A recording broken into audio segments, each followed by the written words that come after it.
Hi, and welcome to the Ascension podcast. And it's your host, Divine Abby. And I just wanted to quickly share quite a few things I've come across in my past research on, the title of this episode actually is called Being Mystical, Not Normal. And the reason for that is because the way I see it, it's either you could be normal and you're just handling your day-to-day life, going to work, watching TV, watching some Netflix, and eating, and that's it. Or you can be mystical, where you invite more into your life by through meditation, through grounding, through all types of spiritual practices that help you go within, that help you reflect inwardly and just essentially embrace God's voice, embrace peacefulness within you, embrace a stillness of knowing, you know, at any given time. So yeah, it's very interesting for me.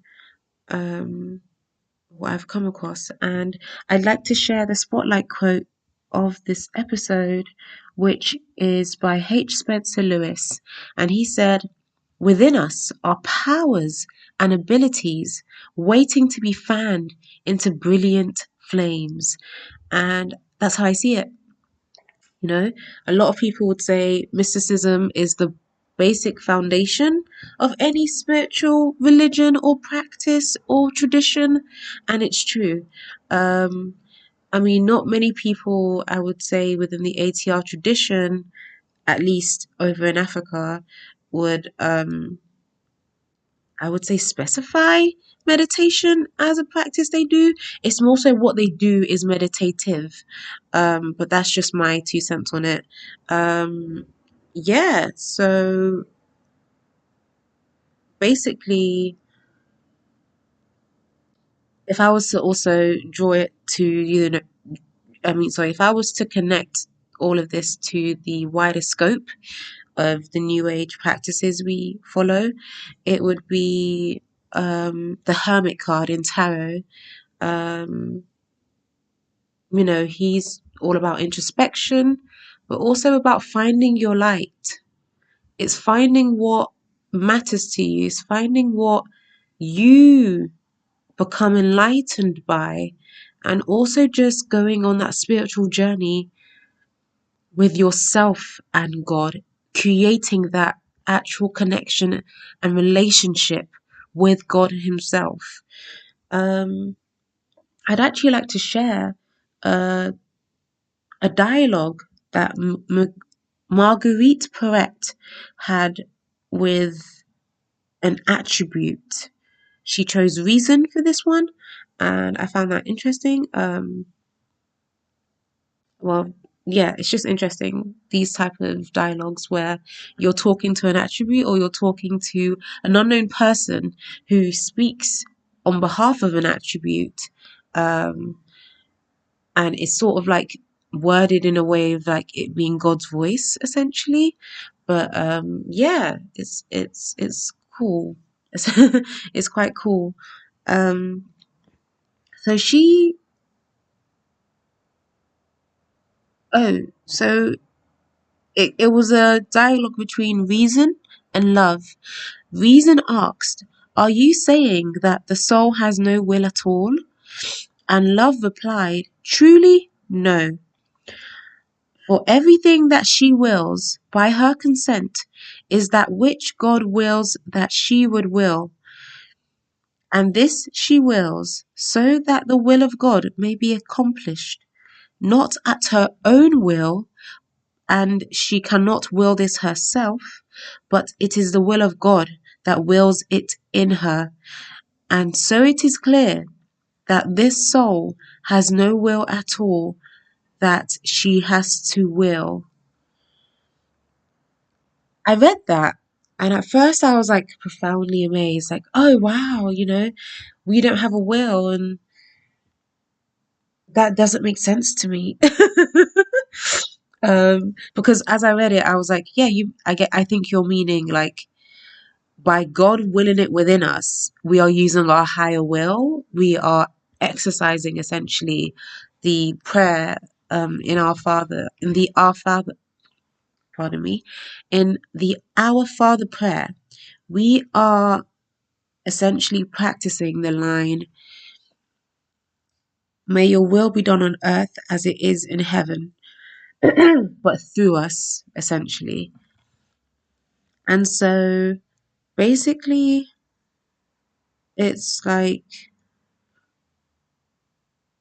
the point is you must know and be of God's all will.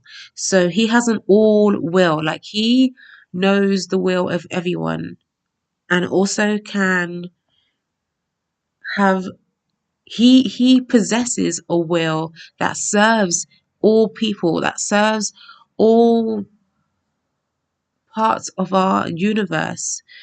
And so the task for us is to enact his will here on earth. And God's will isn't something that you can direct nor create. Um, so, yes, your will would have to become his will, like it becomes one in the same. So, you joining your will to God's is how you would achieve God's will here, like here on earth. But you don't have to actually do that because in the New Age, from a New Age standpoint, um, gosh, my voice is starting to thin out. Sorry about this, but hopefully I can either, sound better as I go or, you know, sort it out with some lozenges.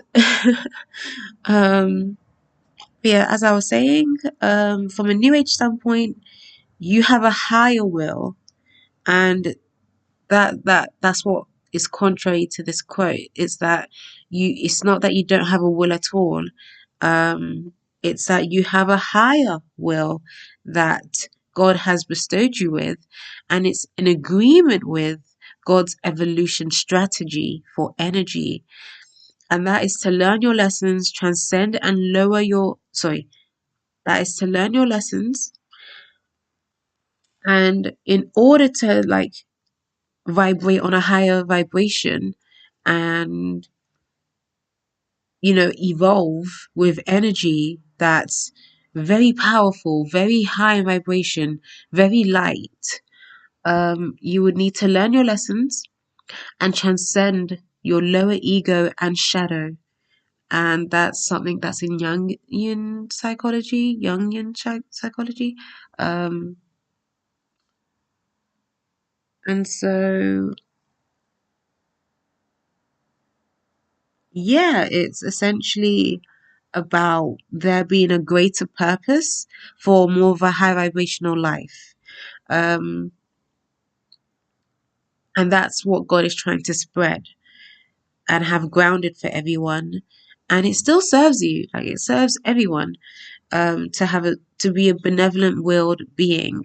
So for you to join your higher will with God's higher will for earth, it's it's not necessarily a task you need to do, because at the end of the day, your higher will is benevolent. Your higher will is what has been gifted to you by God. Your higher will is to be embraced, actually.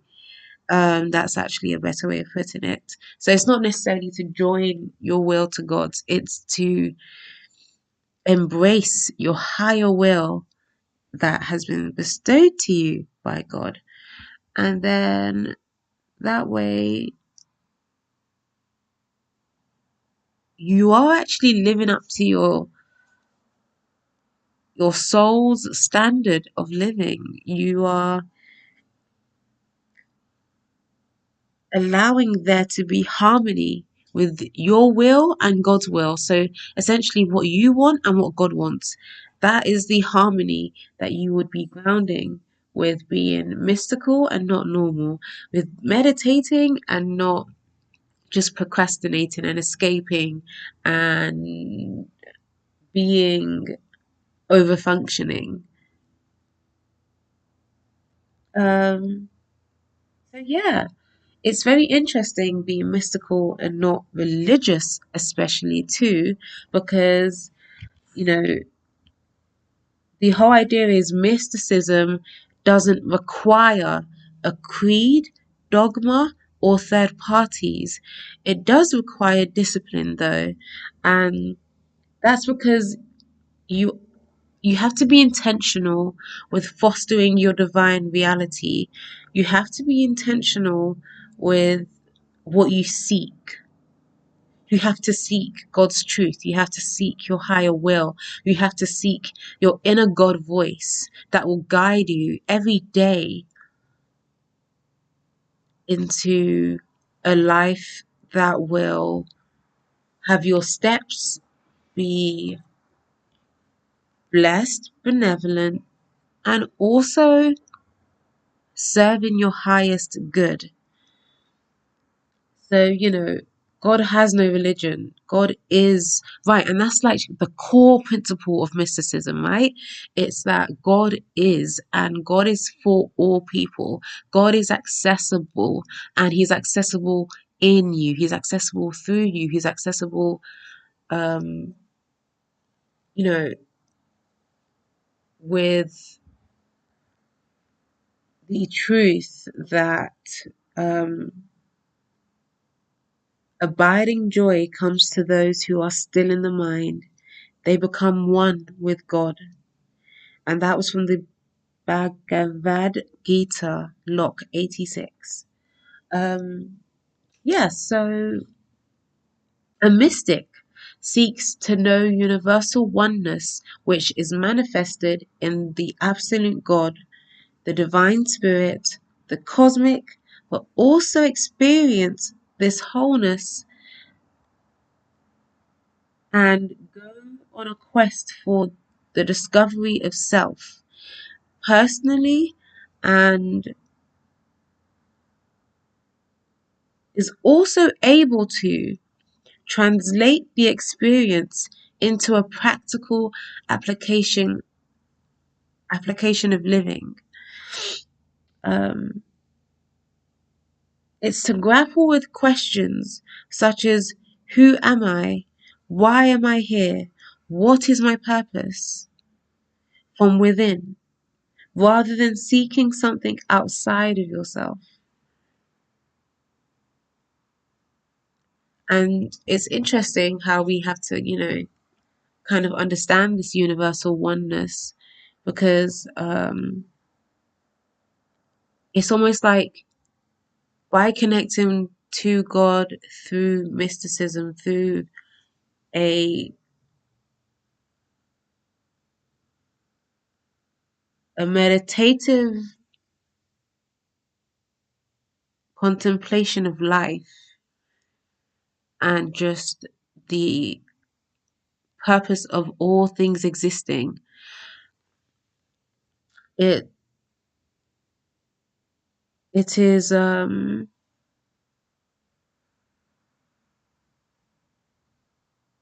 it's also what helps us connect with community. It's what helps us to connect with animals. It's what helps us to connect with plants. Just to quickly even share from my own African traditional religion slash tradition, um, it's a case of you understand everything in this universe has an uri. The plants, the animals, and human beings have an inner head, have a higher will, um, that is looked after by God. That is about having a higher consciousness that is connected to God.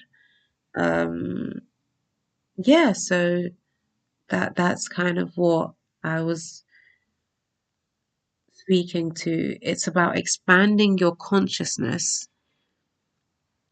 to match the vastness of gods.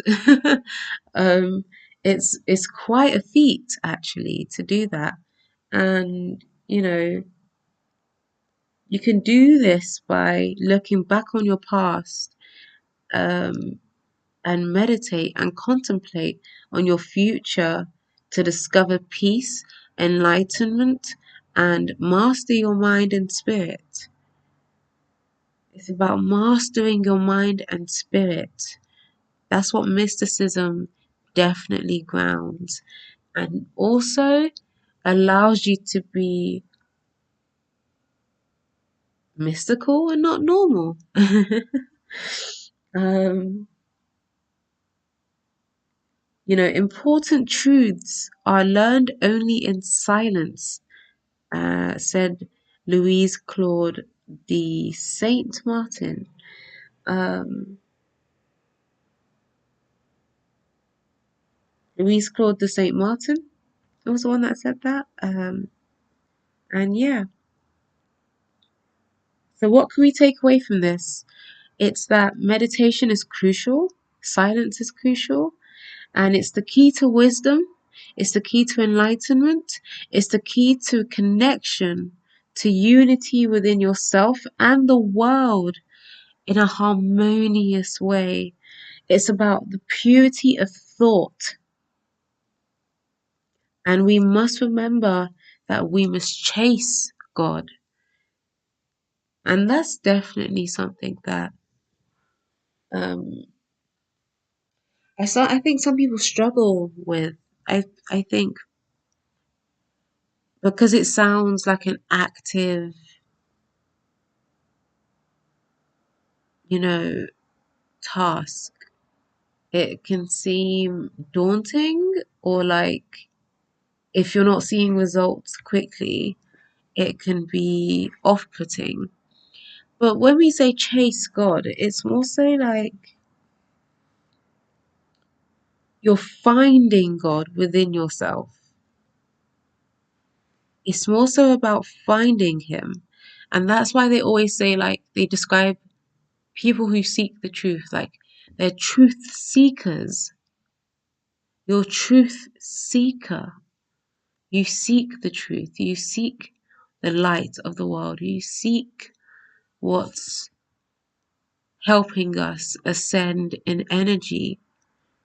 And that's actually fascinating to you. So I would actually propose that people foster their curiosity. What are you curious about that's philosophical? What are you curious about that's spiritual? Because, mysticism teaches cosmic laws. We understanding the cosmos and just how we're all connected. Even like with the celestial planets, um, working with planets and also just being aware of their energy through astrology, um, it can be very helpful. And also like tracking the cycles of the moon, for example. There's so many simple ways of working with the planets, even with the sun, and just actually look at the sun and be like, thank you for your sunlight, thank you for your warmth, thank you for your brightness. And you can receive a sunbathing, you can be charged up by the sun's light. And welcome all that vitamin D. um, but the point is, like, yeah, you got to engage with God, engage with your consciousness, engage with your brain. You know how they say it. You're only using 10% of your brain. You can use way more of that. You can use way more of your brain than 10%. And though it's, yeah, a computer and it's very smart at, thinking of all things, even on its own, you got to control it. You got to